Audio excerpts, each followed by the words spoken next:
With Glenn, there's more at stake, right? You don't want Glenn to go out sad because of when you think of Aaron Glenn, you think of positive Jets memories.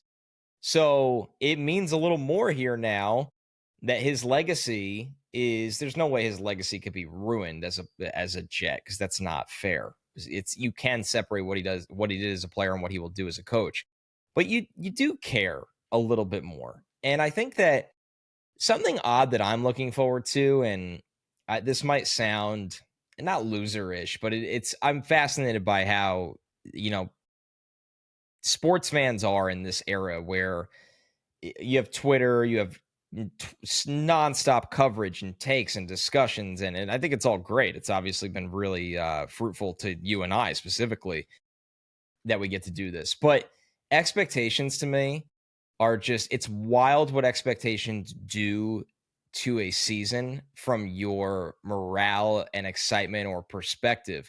And what I mean by that is, think of the most recent example. The Mets and the Yankees both just got swept this weekend. The Yankees got swept by the Red Sox. The Mets got swept by the Rays.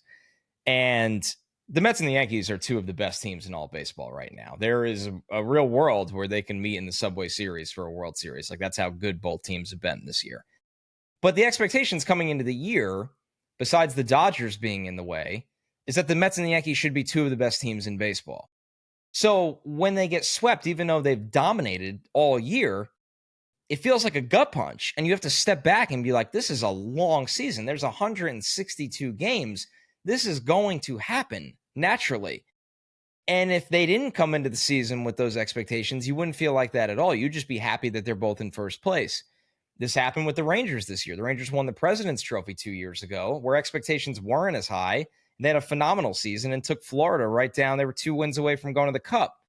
And then last year, they don't even make the playoffs. And because of the expectations from the previous season, it was miserable to watch.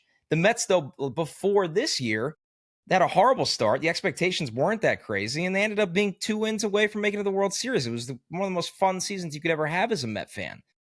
The Jets last year, the expectations at a minimum were to make the playoffs with Aaron Rodgers. There was a lot of Super Bowl talk around the Jets, and they stunk.